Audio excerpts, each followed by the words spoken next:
Welcome to Let Freedom Ring. Really rainy day out there. It's been one of those days for me as I'm trying to get everything going for the softball starting soon. So just one of those days. Let's hopefully get some sun this weekend. But my guest this week, Jeremiah Totten. Did I say that right? Yes, sir. I did. And Courtney and Ledoux. Yeah. Welcome to the show. Thank you. Let's get to know you guys a little bit. Where are you from? Where'd you grow up? We both grew up in Nashua. Due to my job, we've moved out of town, up north a little bit towards center. I work in Concord, so it's a lot easier commuting a shorter distance back and forth after long days. So we live right now west of Concord. Oh, nice. Okay. Now, all right, so you both grew up in Nashua. Purple Panthers. Mm-hmm. I would say class of 04? Yes. Yeah. Yeah. What was it like growing up in Nashua? Go ahead, you can go first. I think it's busier than the way we're raising our kids now. A lot more access to things, probably more freedom even because things are closer together. Where when you're living out in the country, there's nowhere for the kids to go on their own. You know, we used to be able to ride our bikes to Main Street and get ice cream. That's not a thing now where we live. But I think the bigger school we were into is so different. Like when we met, we'd already been in school for a year. Yeah. Didn't know each other. Oh, yeah, that's... Like, yes. We had no idea. Like, we went through the entire sophomore year without meeting, which doesn't happen in small towns. Yeah, so the town you're in now, is that like, you know, all the kids are one elementary school, one middle, one high school? The high school's 2 towns. Oh, really? Mm-hmm. Okay. Yeah, the oldest is in a private middle school, but he has 26 kids in his grade. Oh, jeez. Yeah. Yeah, That's it's different. like, that was one classroom at Charlotte Ave. Yeah. You know what I mean? Like, Yeah. No, that's definitely cool. But I got to ask this, though, because you guys, I mean, I've probably known Courtney 20 plus years, and you guys have always been together since I've met you, which is pretty cool. We've been together since we met, too. Yeah. How did you guys meet? What does that look like? Because this is going back. You guys had, 23 22 years this year. Years? Yeah. How did you all meet? So back in the day, they used to send those silly chain emails. Send this to 10 friends and you'll get a lot of money. So I got one from a mutual friend. And so I copy and pasted every single email address that had received it or sent it and sent it back. And Courtney replied back, "Who is this?" And we just started emailing back and forth. And I flexed on her, said, "I'm going to come over and see you." And she's like, "Okay." And I'm like, "Oh, no, she called my bluff." It just happened, though. He lived the next street over. Okay. And I had just moved to that neighborhood, so I hadn't met him yet. So he's like, "I'll walk over." I'm like, "Fine, come on over." And he did. So I'm just putting this in perspective. So this is probably like 2000, maybe 2002. And you guys are all up in the email at the time? Like, what about the instant messenger? Chat. Oh, okay. Yeah, we didn't get that far yet. Okay, all right. But we didn't really. We started with email. Yeah. And then Okay. we met in person, shared phone numbers, and it was calling and texting after that. We're just walking over. I guess Walking. email was a thing. Like, I'm trying to remember, like, is It was very, very basic back then. anybody Mostly knows- just those chain emails. Okay, and you forward it, and now we go to instant messenger. That's how I Yeah. asked out my first girlfriend. I Instant remember messenger. it's instant messenger in middle school. Mm-hmm. Interesting because you say email because I as an adult hate email. Like, Oh. I'm just not It's an hard to email. avoid. I just Oh. I like getting texts. There's something about like not talking on the phone anymore, which I get, and sometimes I can't get my point across in an email or text. Yeah. Yeah. It's for quick things. And it's hard to really emphasize something in an email without either coming off too strong or too direct, but also make your point. So Yeah. a personal conversation over the phone or in person is best. Our emails and texts now are mostly like to-do lists. Yeah, Or like what's going on for the day. in like tone, you don't know. Yeah. Like, tone in those. Right. There's not Okay, much it can mean a lot of message. things. Just, Yeah. I got the kids, you get this, what time are you getting out of work? They're like functional, they're not really. So at that point, you guys are probably like in like freshman year, We were sophomore. heading into our junior year. Okay. I just turned 16. Okay, awesome. That's crazy. Now here we are. Can you believe like it's the 20s? No, No. Like that we're in the 20s now? Like it's still mind-boggling to me. And he's still here. Like that's That's the harder part to believe. Yeah. You know, I get to ask this. We ask everybody on the show this now. For each of you, what is 3 things that everybody should know about you? Do you want me to go first? You don't have to. Father of 5, which carries its own challenges, but also rewarding. I like to do firewood, so cut and split firewood. I burn firewood during the winter for heat for the house. And I just retired from the Army Reserve. Oh, congratulations. Thank you. Awesome. I'll copy your first one, though. Mom of 5 boys from 4 to 12. Next thing about me. We stay active pretty much every day. I run pretty much every other day. Try and teach the boys a healthy lifestyle, eating healthy. And we prioritize being outside a lot with the boys. We have a nice backyard with a fire pit, and there's a lot of time out there. The boys sleep outside a lot. Oh, really? They sleep on the deck, often in hammocks. Yeah. So we live kind of like we try to live an outdoor active life with the boys. Nice. Do you guys do a lot of hiking at all, or? During COVID, we did a lot of hiking because there's no sports. Yeah. Now that the boys have a busier weekend schedule, not as much. But if we can squeeze it in, we try to. And kayaking. We kayak probably more than we hike. Oh, really? All the boys have their own kayaks. The Oh, little wow. ones get tied to us, so we pull them. Yeah. But they're a all good old enough workout. now to sit on their own boat and be safe. Nice, nice. Yeah. What are your kids? What sports are they playing? The oldest is playing baseball for his middle school now and soccer. The next is playing baseball right now. The next is doing karate, and the little two like swimming and gymnastics. So it's every day of the week. Yeah. But they've done basketball, we've Yeah. done archery, they've all tried some sort of gymnastics, flag football, Oh, nice. Yeah. whatever the season is. Awesome. Like, do you find like a lot of them have different? You know, I grew up with 3 other brothers, so not quite 5, but 4 was it's still it's close. still a lot. Like, do you notice like the differences in all them and like their interests and everything? Yeah, the oldest likes most things, and then the next youngest tries to be better than the oldest. But there's a 4-year gap, Okay. which makes the second in line quite athletic and competitive. He can keep up with his big brother. So everyone tries to keep up, except for our third in line doesn't care what anyone else does. Yeah. He only wants to do karate and doesn't like any other sports. Oh, really? Yeah, Okay. but he's probably our toughest, biggest kid. Okay. Yeah, which is sad because he doesn't want to do sports. Yeah. Well, they all. I mean, the thing is, when you're your kid, like you're figuring out what you like, and those interests kind of can change too. Yeah.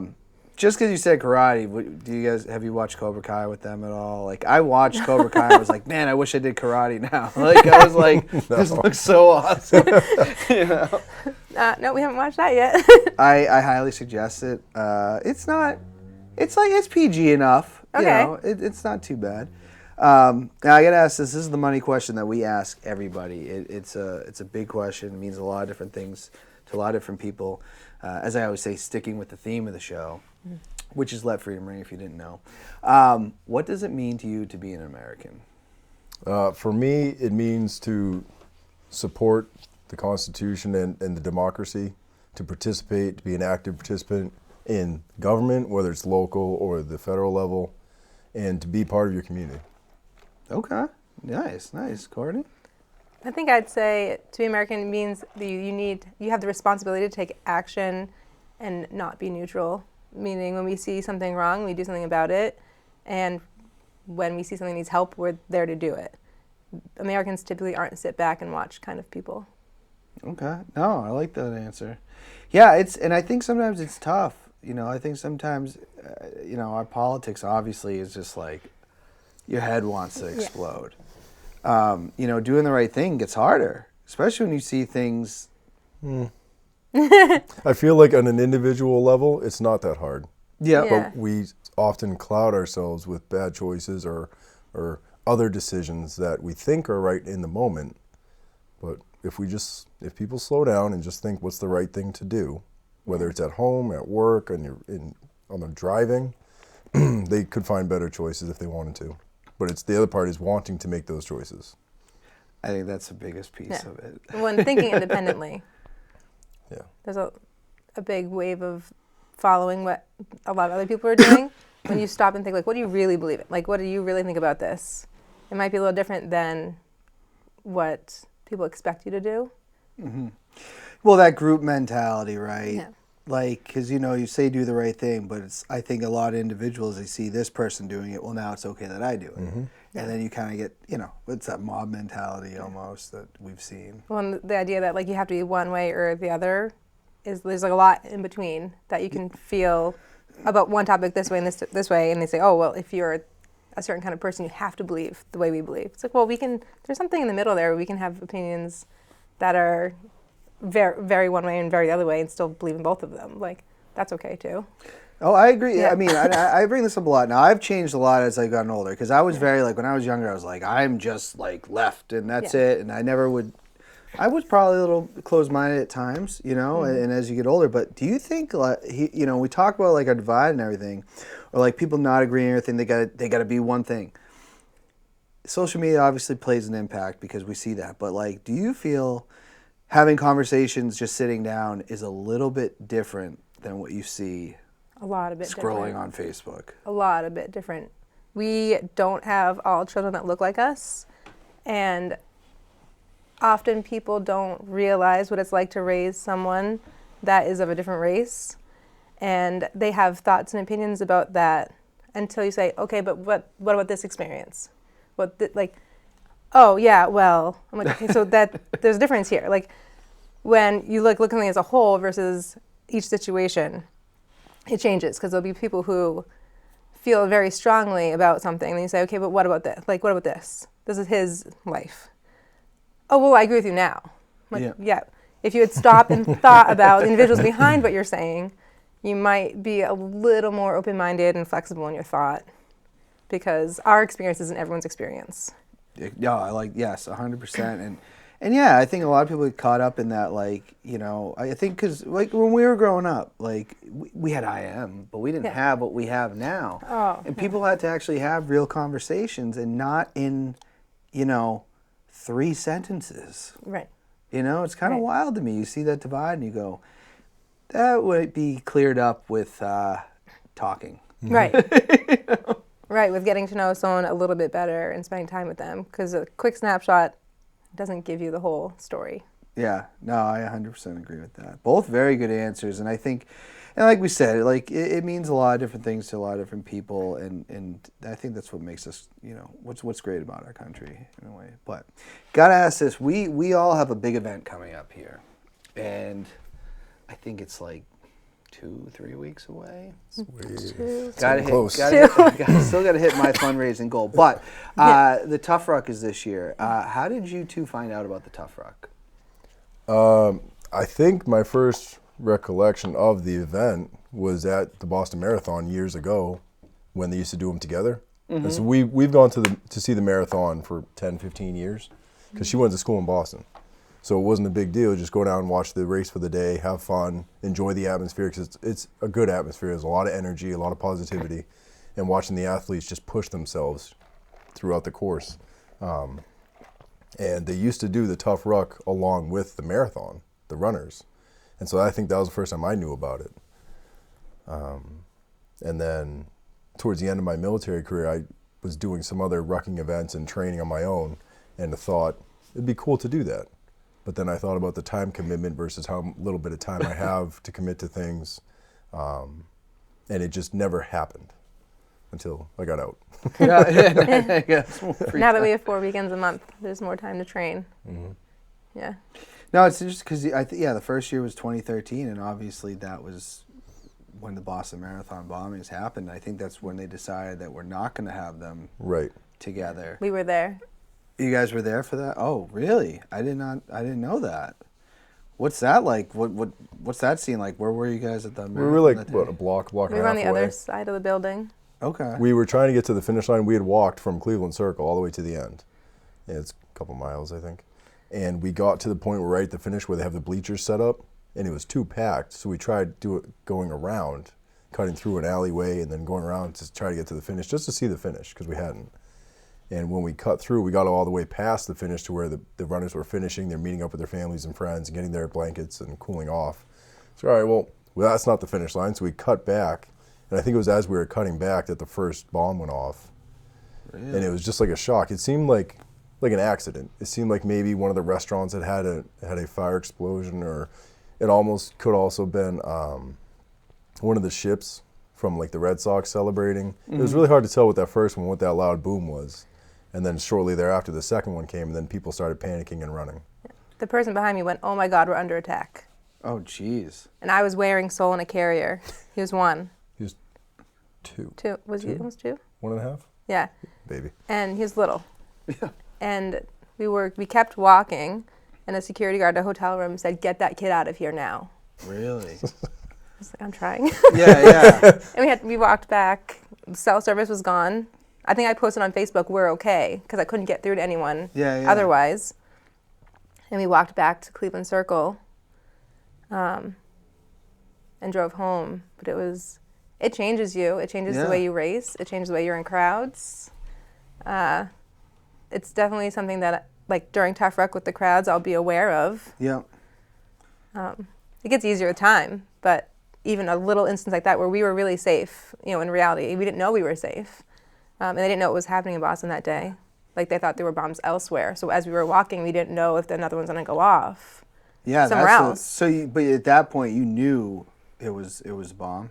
Well, wasn't. We knew there were injuries. There was something bad going on. You seeing the ambulances fly by, the state troopers and the Boston police cars just flying by, the helicopters in the air. You knew something bad would happen. Yeah. So throughout our walk back, I kept looking in the sky for signs of smoke, for something bigger, and didn't see that. So it seemed pretty isolated from what we could tell. But back then, we didn't have access to social media and the internet like you do now. Yeah. It was kind of hard to figure out what was going on. So we just kept trekking. Yeah, it got all locked up because everyone was using their phones.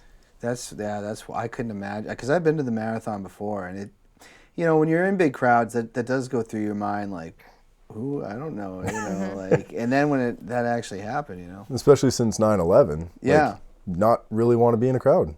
No. It doesn't seem that appealing. Like, people talk about going to the New Year's Eve events and watching the ball drop. I'm like, I just don't want to be around that many people in one spot. Especially with the kids now. Like, we were lucky we had Soul in the carrier, so we could move quickly in a crowd. But now with a couple littles, even with a stroller, like, it's harder. Like, how am I going to get out of here? It's kind of always in our thought. Like, when we go watch a marathon now, we make sure we go to a place that has space. Yeah. And that we can sit out with them, because if we need to get out quickly, we need to not be in a big crowd with them. No, I don't blame you. It is just, it's crazy it happened, because I went in 2011. That's the only time I ever went. And I remember thinking like that going through my head, because it's always, and I don't think I've ever done well with big crowds, but like it definitely was a little bit like this could happen. And then when it did, it was like, I don't know, a lot of things happen in the country and in the world that I feel like a lot of times I'm like, it's far away, it's out of sight, out of mind. Mm-hmm. Yep. And when that happened, it was like, even that shooting in Maine, like I was like, that feels really close to home. It's like, this stuff happens places. Right. I was at I was at St. Joe's on Monday for a CAT scan, and the alarm went off and went code red. I didn't know what that meant. I was like, oh my God, it's happening. It's happening. Me, I'm like ready, Yeah. And no, I didn't know you guys were there, but that is definitely the Tough Ruck does a good job of security. You should feel okay. I'll be okay. You'll have your bags checked at the beginning and everything. Yeah. But yeah, no, it's interesting you brought up, because that was the original plan for the Tough Ruck, was to be, you know, on the marathon. And how'd you guys decide you wanted to do it? Obviously, you said that you had wanted to before, just didn't have the time. Like, Courtney, how'd you know you wanted to sign up this year? I tried to get into the Boston Marathon. Okay. I applied to one charity bib last minute, didn't get it. And my mindset was kind of already like, I'm doing a spring marathon. I've never done a marathon before. I do 5 to 10 half marathons a year. It's time to do a little bit more. I already had a 20-mile race on my calendar, so what's 6 more miles? Yeah. And then I didn't get in, and Jeremiah said, well, then why don't we just do Tough Ruck together? And the idea of being able to do something with him, because we don't usually get to do events together. Usually I'm leaving and he's watching the kids, or that's pretty much it. Or just leave. Tag in, tag out. Or I push a stroller. I've pushed a stroller for a few half marathons. So it didn't take a lot of convincing for me to say, sure, let's try it. And then I figured, how hard can it be to wear a pack while you run? It's hard. Oh, I can imagine. I definitely don't run it. When I was a little bit younger, I ran a few miles of it, but I'm past that. I have to say though, I've done a 10K one time, and I remember this guy passed me pushing 2 kids, and I was like, overachiever, you serious? Like, calm down, dude. Like, come on. What's your training looking like? So now that you said, so are you running it too, Jeremiah? I'm gonna try as much as I can. I do a shuffle. Okay. What's your training look like? Because obviously, running it, I'm assuming lightweight division. Yes. Okay. What's some of the training looking like? So we started training the end of November, and I just used a marathon plan you can get free online. Okay. I've used the same person's plans for a variety of races, so it's pretty familiar. I did try to go up to the 35 pounds, and it proved to be a lot harder than I expected. And to the point of I think I might get hurt if I continue to do this. So I pulled back to 15, which is what I signed up for originally. So I run pretty much every other day. So I do a long run with the full 15 plus pounds a week. And then I do one speed work a week with the weight. And then I do 2 easier runs with lighter vest. And that kind of varies throughout the weeks. And there are times I don't wear any weight because I just want to see how fast I can go. But generally it's every other day, and it's a variety of distance. The midweek ones are 3 to 7 miles, and then the longest long run was 20. But it was just once. Yeah, I saw that you guys did 20 the other day. It was rough. Yeah. She did hers an hour faster than I did mine. Oh, gee. Yeah. He's carrying more weight. It's a big time commitment, though. Yeah. I've run a marathon before, and I remember training for that while I was in the corrections academy. One of my 2 weekend days would be spent 3 to 4 hours just running. Then I come back exhausted, and I didn't fuel properly back then. Done a lot of education since then. She does all the research, so she helps me. Yeah. But I try to run once or twice a week if I can find the time, and then I do a long ruck on the weekend. So I'll get the same thing. I did 20 a couple weeks ago, and that'll be my peak for distance till the event. Yeah, no, that's good. That's good. I mean, honestly, when you asked me, I said, yeah, you guys are fit enough. You'll be fine to do it. But running, it's going to be, it's definitely different. Yeah, there's a good wide variety of people that seem to do it.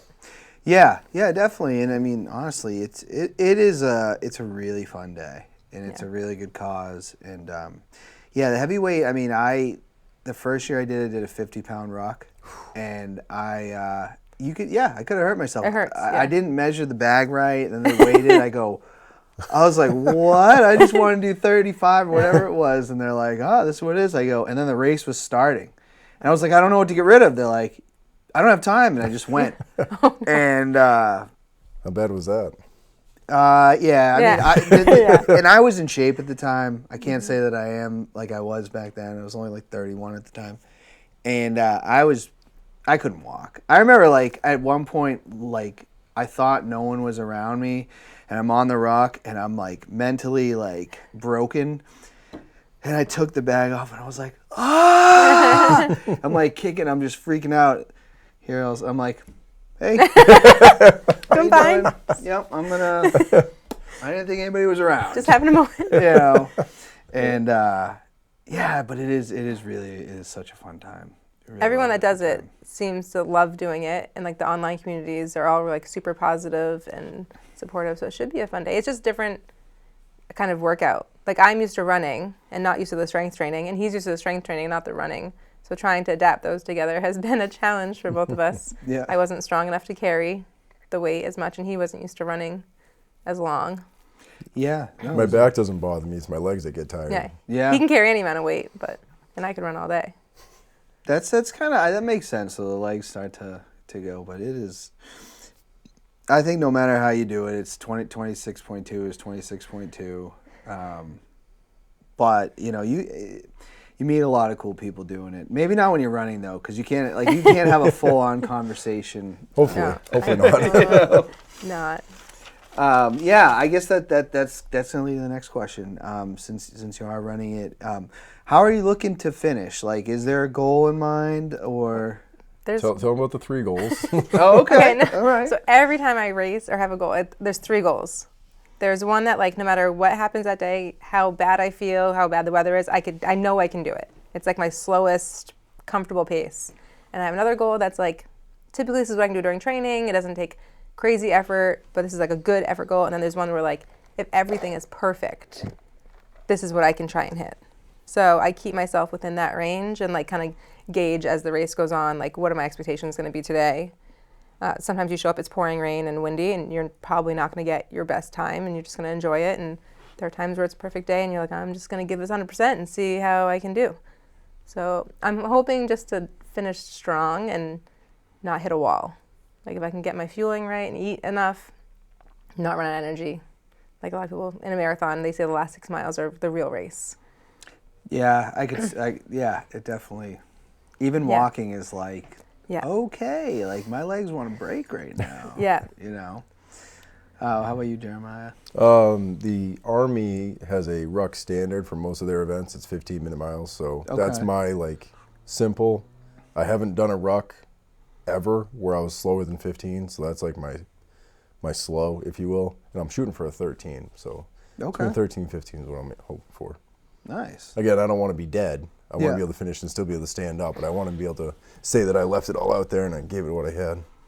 Well, there's plenty of places to just sit right down after when you do cross it. Like, because there's just like an open. I tend to do that. Yeah. There was one year I had COVID. I don't know what the CDC policy was at the time, but I had COVID that week, and I did the ruck, and I wasn't in great shape either, and I remember it was really hard. It was really hard. Mm-hmm. And I crossed the finish line because I was like, I didn't know if I was going to make it there. Honestly, there's many times I was like, I'm going to drop, I'm going to pass out, and then I'm going to get escorted out of here. So I was just like, don't pass out, don't pass out, don't pass out. Cross the finish line, and this woman comes up, and she hugs me, and I start crying. Start crying. I'm not even kidding. I'm like, what is happening to me right now? I'm bawling my eyes out. That's a lot. You have Gold Star families at the end, right? The what? There's Gold Star families at the end. Yeah, most of them. So she said, thank you for being here, and I was just like, and then I dropped to the ground and started coughing like I had never coughed and I couldn't stop. I couldn't drive my car. My brother had to drive my car back. Yeah. Like, it was, when you hit that finish line, you're going to see, like, it's very emotional. Yes. I haven't cried since. I usually just give someone a hug and I'm good. But it's okay to cry. COVID cry. Yeah. Oh my God. I'd gone so long without getting it, and then I finally got it in 2022, and I'm like, this is the week for the ruck, and I was like, people donated to this. I have to do it. I have to do it. And again, I don't know what the CDC policies were in 2022, so if they're watching. Can't change the past. Yeah, they can't. What are you gonna do? I gotta ask this though, since you've done a lot of races. Can you tell me about some of the races that you guys have done? We don't do a lot together. I don't know if we did Smutty Nose together, which is a half marathon before kids. He did the Smutty Nose marathon almost 12 years ago. Yeah. You did that's the one you did? Yeah. Is that like on right by the beach? Right on Hampton Beach. Very flat. How was that experience? Was it like with the beach and everything? It's weather dependent. Yeah. So it's really windy at the beach. She just did 20 miles last weekend, weekend before. Yeah. Right on the beach. It was like Maine to New Hampshire, just a straight shot down the coast. Oh, okay. Which is good until it opens up around Hampton Beach, and then it's really windy. Yeah. And you don't realize how hard it is to run the last few miles in the wind.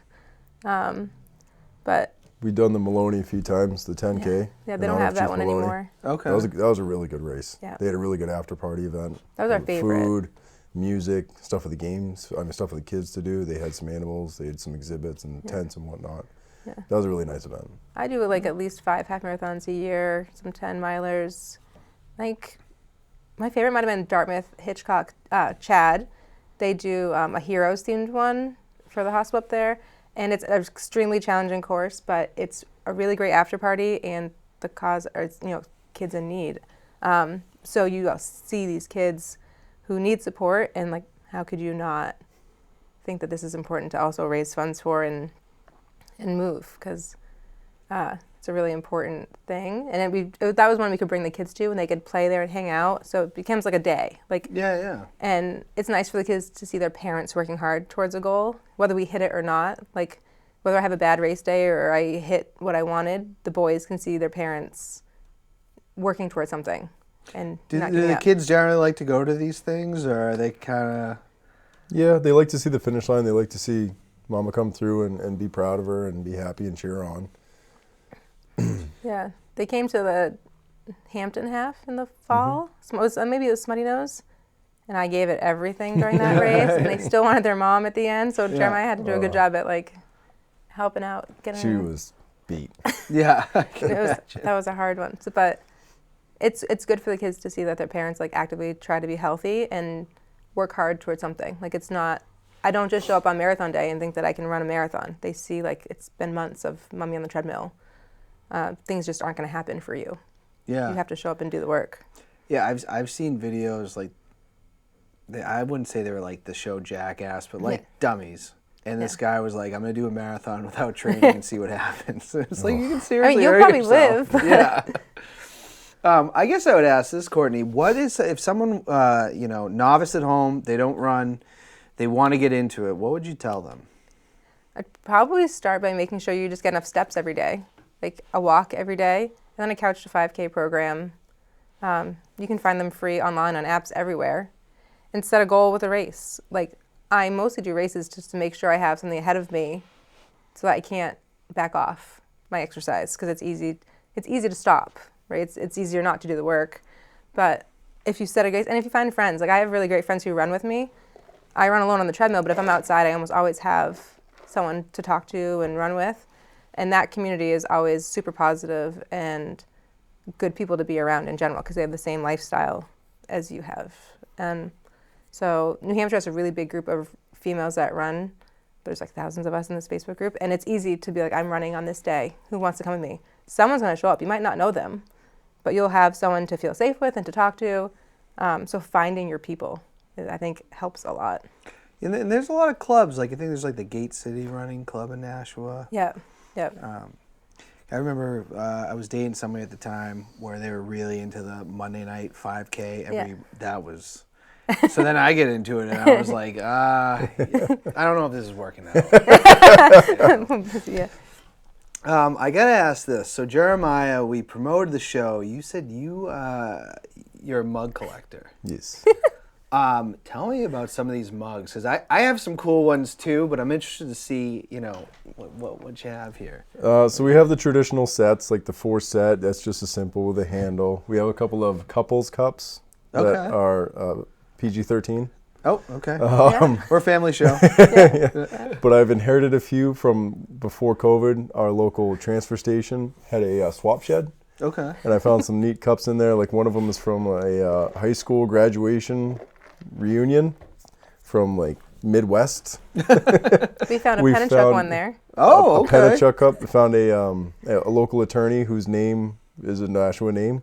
So we found a coffee cup from him. And we were close to the family, so it was a little funny. So it's just oddities that I've seen, and I've just... So that's kind of like, they're random, like, mugs. They're not like Boba Fett, because I have like this Boba Fett. Yeah. No, they're like Goodwill dump. I love it. Right before they get thrown out. That's awesome. What I got to ask, but now I'm curious about the Penachuk one, because this, I don't even remember where this came up. But like Penachuk Raiders, like full on Penachuk Raiders, middle school. Which look was it like the Viking looking guy, the cartoon one? Okay, see, I would like that. I guess there was someone younger than us by a few years who also lived in our town that we didn't know, but my sister knew. And I think he brought it to the dump, and we found it. That's awesome. That was a cool logo. I was like, why didn't we have more T-shirts? I guess when you're in middle school, it's not cool to wear your a Penachuk T-shirt. But now I'm like, I love that cartoon character. I think they painted over it or something. They did. They definitely did. I was going to ask this one question I kind of forgot, just because we're going to get into top fives, but when you are running, you're training. I'm very interested in this. I'm a music guy. I'm wearing Salt and Pepper right here. What are we listening to? Eminem. Okay. Nelly, Ludacris. Some of that old school hip hop rap stuff. Some like girly Beyonce, Meghan Trainor, anything fast. I don't do like loud and angry. No, yeah. Something with a lot of beats per minute. Like, and you can literally Google like what songs have the most beats per minute. That will statistically make you run faster. Oh, really? Okay. So, yeah, fast stuff. We listen to different music when we work out. Mm-hmm. Yeah. I often sing out loud while I run, which I'm not a singer, but it helps you. Like, if I know I can get a whole line out, I know that I'm breathing appropriately and I'm not pushing too hard. So the last race I ran, I was singing out loud, not realizing there was someone next to me, and he kind of looked over at me like I was talking to him. It's like, oh, sorry, I'm just singing while I run, just to make sure I have my breath still. So if you can't say a sentence, then you're pushing too hard. You got to slow it down. That makes sense, yeah. Yeah. Oh, I listen to, if I'm running or rucking, I like to listen to rap. Okay. Lil Wayne, Jack Harlow, Drake, that type of stuff. If I'm lifting weights, it's anything. It doesn't matter. Could be like 90s grunge. Could be like 2000s rock. Could be hip hop again. Doesn't matter. Anything. Country. Yeah, I'm the same way. It's like anything really, but I can't do the screaming. No. Can't do the... Yeah. There's some of the songs that I'm into, but the other stuff, I just like to hear what they're saying. And if I can't understand what they're saying, then I'm not interested. Yeah, I like that too. I had someone really mad at me, not mad at me, but we were in the gym one time. It was like the work gym, and I was blasting Purple Rain by Prince. And they were just like, I can't work out to this. Because it's like whoever got there first could put their phone on the thing. Oh, yeah. So I would have my, like, you know, my R&B, and Prince is in there, you know, Janet's in there, all that stuff. And all this Purple Rain, and I'm just going along, and I was like, you know, and he's like, please turn this off. I was like, all right. Do you wear headphones for the Tough Ruck? Or do you just enjoy the scenery? I did. My brother lets me borrow his like good headphones because, to be honest, they all do the CrossFit and all that stuff. I've had a lot of injuries. All right, so everybody give me a break out there. So I don't really walk with them anymore because they're all, you know, they're going a lot faster. I'm one of the people that's finishing like, you know, mid 8s, low 8s, 9 hours. You know, so. Yeah, I usually borrow his headphones at that point, and I just, you know, rock out. Are your brothers doing it? My brother Bobby does it every year with me. I don't know if you know Josh Briand. He's a local guy, Nashville guy. My buddy Rob does it. I mean, when I started doing it, because this would be my 9th one, Snoo was part of it. Oh, yeah. And we're just, I don't know what happened there. I just kept, it's like a tradition to me, and I just love the cause. It's like spring is here when the Tough Ruck's here. Like that's my kickoff to spring is the Tough Ruck.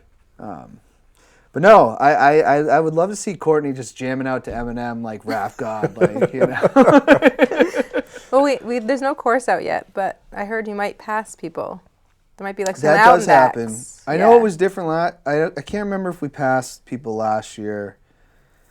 It's all a blur. There has been many years where I remember the first year like walking by people and being like, am I ever going to finish? I've just seen them for like, what's going on here? You know, like, but I would say like last year was marked really well.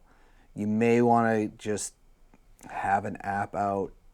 I'm just going to say you may end up doing more than 26.2. It kind of has happened. Yeah, that's common. When they did the virtual ones, one year I was using the app.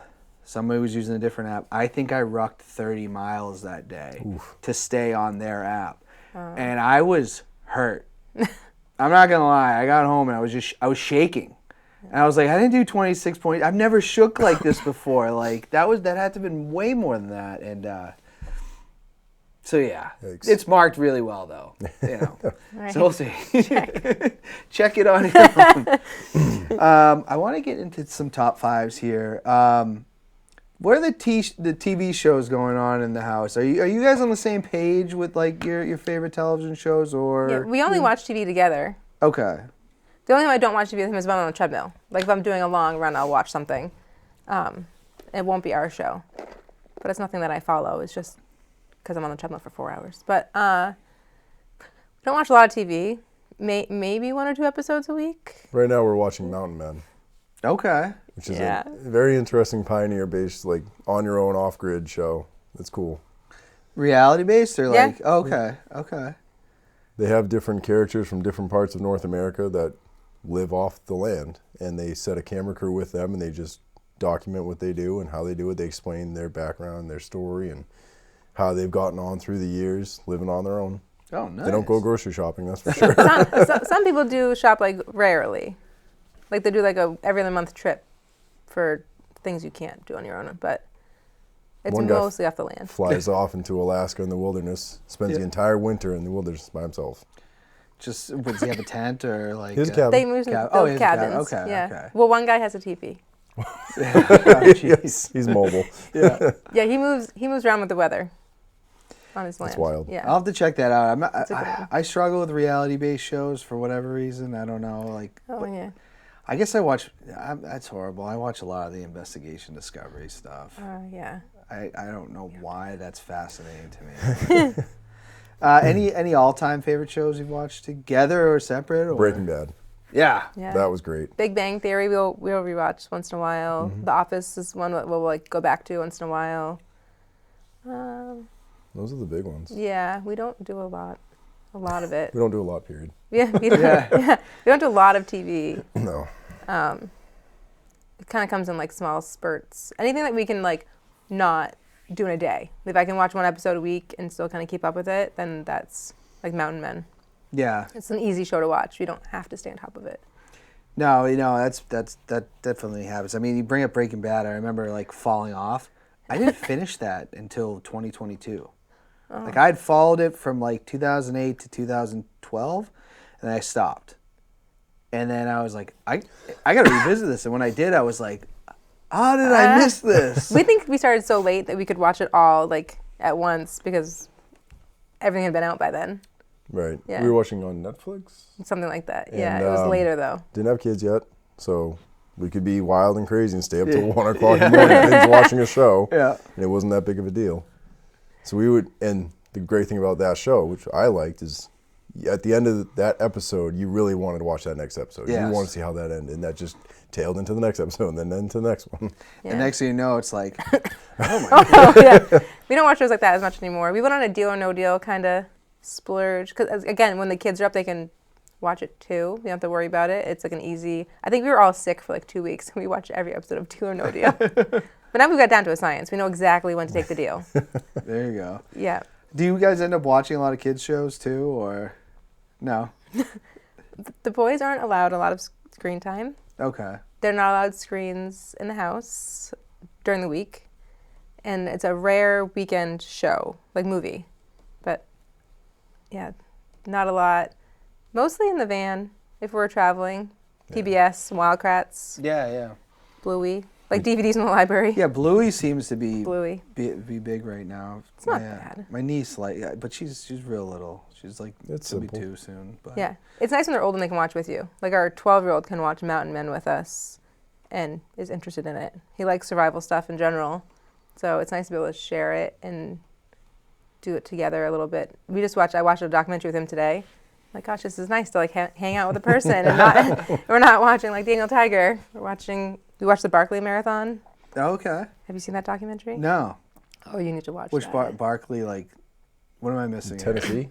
It's a like an ultra marathon in Tennessee. Okay. You don't know how to get into it. You have to like be in the know. There's no like formal application process. So it's essentially elite ultra runners that know how to get in, but there are also other people who figure it out.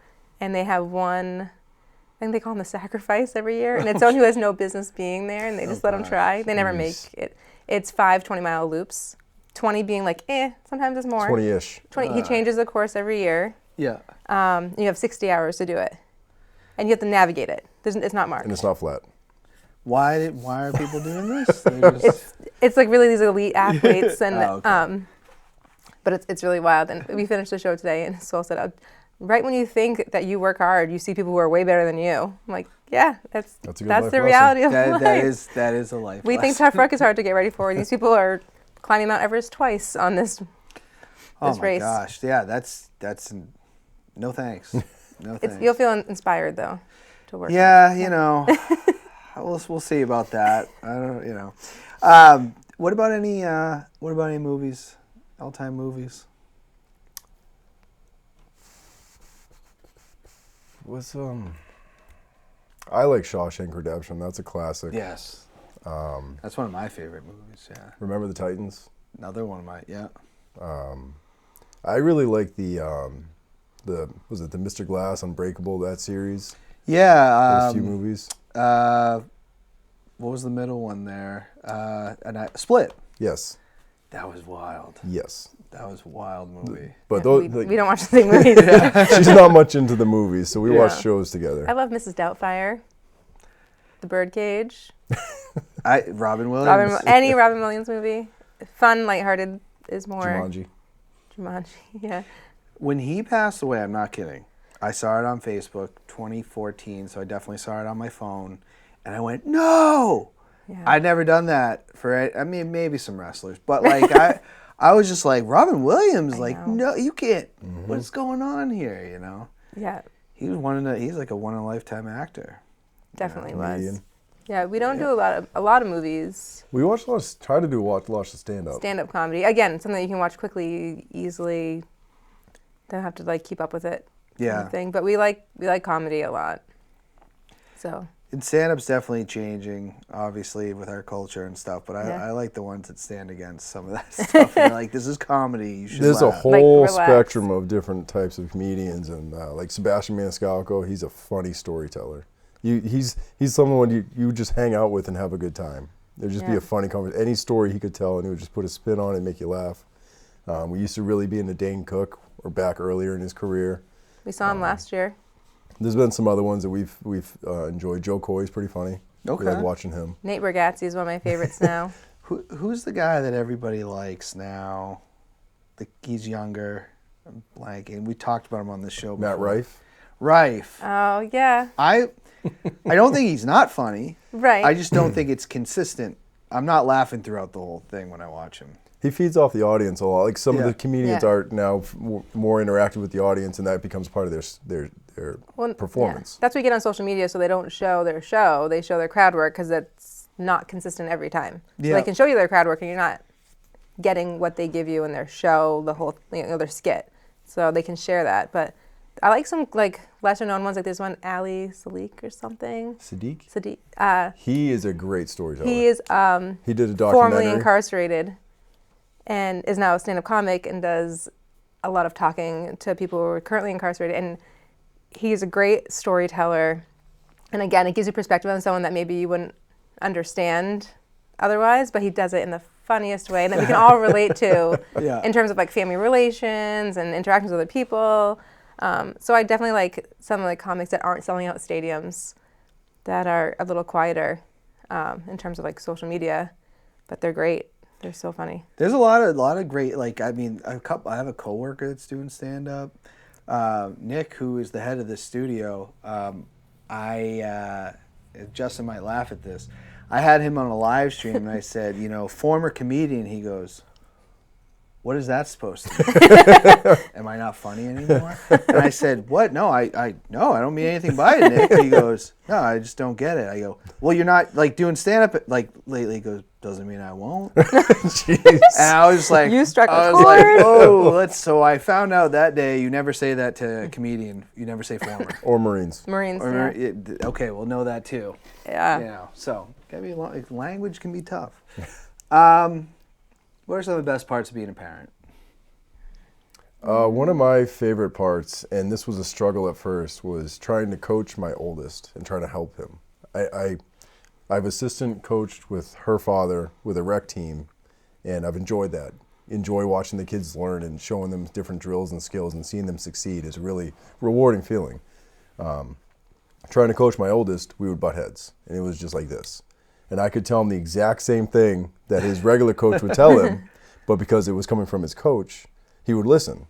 And with me, he would just argue to the point where, after talking with Courtney, I was like, I can't. I'm just going to let him play, and I'm not going to because I don't want to make it worse. I want him to have fun. So I would just back off, and I'd play with him if he wanted to, and when he didn't want to, I'd stop. And I wouldn't push it. And then I think this last spring, I started to help coach his baseball team, just by going to practices and lending a helping hand to the head coach. And we really started to click, and that was a really cool bonding moment. Coaching that following basketball team this past winter, it continued, and he can we're continuing to work well together, which is a nice feeling. Nice. So seeing them succeed while building a relationship is really cool. I think that happens with sons and dads when it comes to coaching. Because I remember not wanting to listen to my dad when he was my coach. Like, I remember that specifically being like, but then if someone else said, I'd be like, oh, yeah. You know, I don't know. I think it's hard, you know? Yeah. What about you, Courtney? I think the best part of parenting is having your self and identity attached to your kids. Which sounds funny, but when they're happy, I'm happy. When they're sad, I'm sad. And it's really not about me anymore. Like, my joy comes from them. If they're not doing well, then I'm not doing well. So being able to, like, not be selfish and to really live your life for someone else in a true way. Like we say your spouse, like, you love, and but your kids are everything. You are responsible for them. And also seeing the boys together. They're the best of friends. And not that they never bicker, but we always hear, like, they must fight all the time. They really adore each other and take care of each other far beyond what I would ever expect. We know that at the end of the day, brothers, our phrase is, there's nothing more important than your brother. Yeah. So whatever's happening, whatever argument happening, stop, because there's nothing more important than your brother. So figure it out. Like, and they really do live by that most of the time. Yeah, it's hard, you know, but as you get old, especially when you get older, you're like, okay, I'm so glad I got these people. Yeah. You know. No, that's good stuff. Now I want to get into my favorite segment of the show, which is buy or sell. I'm going to give you a topic, a thing, anything really. You're going to tell me, would you buy it or are you selling it? Okay. This is the first one. It's always very controversial with guests, but TikTok, buy or sell? Do you know what that is, Courtney? Yeah. Kinda, you know. Like the whole company? Oh, like, do you like it or not like it? Yeah, it's buy or sell. Oh, buy, yeah. Okay. We don't really actually use TikTok, but we use different social media reels, shorts and stuff. So the same idea. Yeah, I know the government's like looking into it or whatever, but I'm a true like older millennial. Like, I don't have TikTok. I get my videos on Instagram months later. Yeah, that's how you do it. The same with us. But I think there's been a lot of information on there that is helpful if you're using it the right way. Like, we have a child with special needs, and so I follow some pages about that, and I've definitely gotten useful information through that it's helped guide what we need to be doing.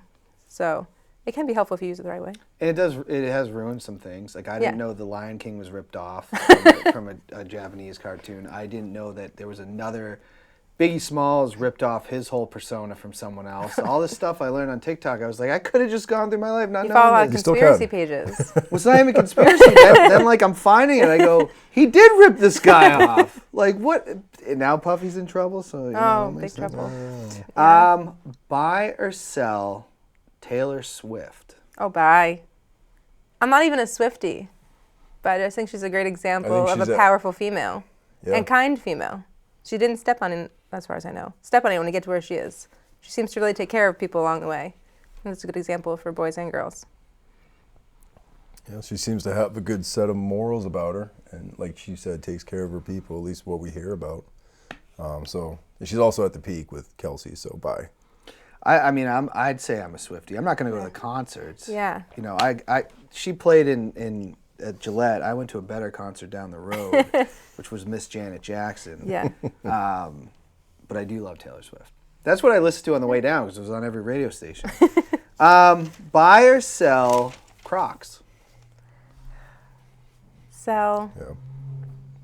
Not making that fashion statement. Didn't you have Crocs back when we were like way before anybody when we used to do the summer camp? Yeah. Am I making that up? No, definitely. I think they're easy. Okay. But I want to wear them all the time? No. Now we have upgraded to like nicer flip-flops. Okay. I like to be barefoot. All right. So I think Crocs are past their prime. I think the kids wear passing Crocs. trend, yeah. Okay. Yeah, I've never worn them. I'm a sneaker guy. You can't just slide into sneakers all the way you can Crocs. I mean, I do, and then I ruin them. If I so I'm big into Hokas, and I get them for the Tough Ruck. Yeah. Make sure you untie them and put them on. So I've forced my foot into a bunch of pairs, and it has ruined them because the back part gets. So I've ruined like really expensive shoes doing that. So maybe I should just be wearing Crocs. After the race, wear Crocs. Yeah. Your feet will feel good. There we go. Yes. Ninja Turtles. I understand there was like turtle. I don't think they're Ninja Turtle tattoos, but They're turtles. Turtles. oh, okay. We have a thing when we kayak that we look for turtles with the boys. Yeah. That's like Not how we snapping occupy turtles. them. Oh yeah. We had a run-in with a snapping turtle that our oldest will never live down. That poor boy. Really scared. Terrified. It bit him or No, it was just there. Oh, okay. How could it be there? It nudged his kayak.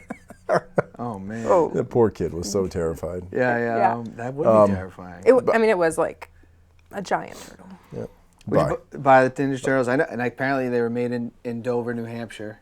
Oh. Yeah, there's a whole thing there now, I guess. So Okay. the more you know. Have to go check it out. Going into 2024, the New England Patriots. So, So I don't care about football. Oh, okay. Well, Jeremiah.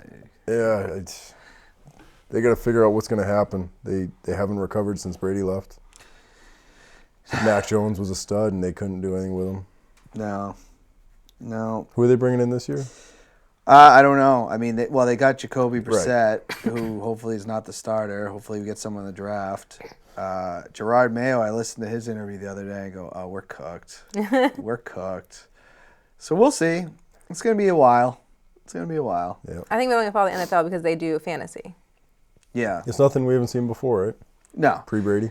It is what it is, like, and hopefully ticket sales, like, they're cheaper. I Right. would take that. So. Yeah. Or just get on the Free Jacks bandwagon. We'll talk about that after the show. But no, I really appreciate you guys coming on, Jeremiah, Thank you, Dan. Courtney. We'll have Thanks, to do Dan. this again sometime. Everybody out there, have a great week. Keep your heads up. And until next time, let freedom ring.